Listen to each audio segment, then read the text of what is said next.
Leilani, the Quilt Rockstar. Leilani was a rock star, but only in her room. Surrounded by bright fabrics and the hum of her sewing machine, she could make magic.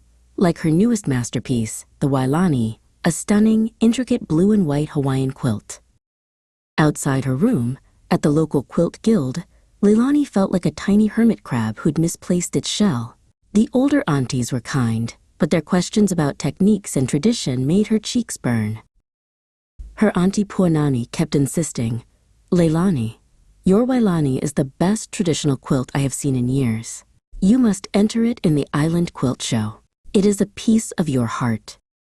Leilani stared at the finished Leilani, its design flowing like ocean waves. What if they hate it? The thought was a pebble in her gut, but the colors, the stitches, they were hers. She gently folded it, deciding the risk was worth sharing her true self. The next day, Leilani's hands trembled as she carried the quilt into the buzzing community hall. She quickly handed it off to the judges and slipped toward the back row, hoping to become invisible among the patterned wall hangings. "Hey, that blue and white one on the display? Is that yours? It's amazing." A boy with kind eyes, Keikoa, was standing beside her, holding a camera. He wasn't a quilter, but a photographer for the local paper.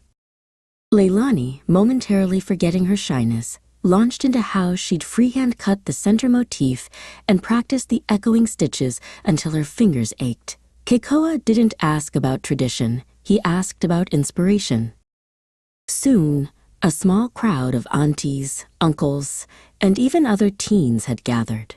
Keikoa convinced her to hold up the Leilani so he could get a proper photo for the paper. She took a deep breath.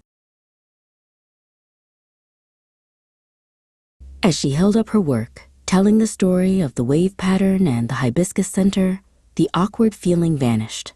It was replaced by a warm, solid certainty. This wasn't just a quilt. It was a map to her confidence. Leilani, the rock star, had finally stepped onto the main stage. Her creativity wasn't just a secret hobby. It was her superpower, one she could share, stitch by stitch. With the whole world, she was awkward no more.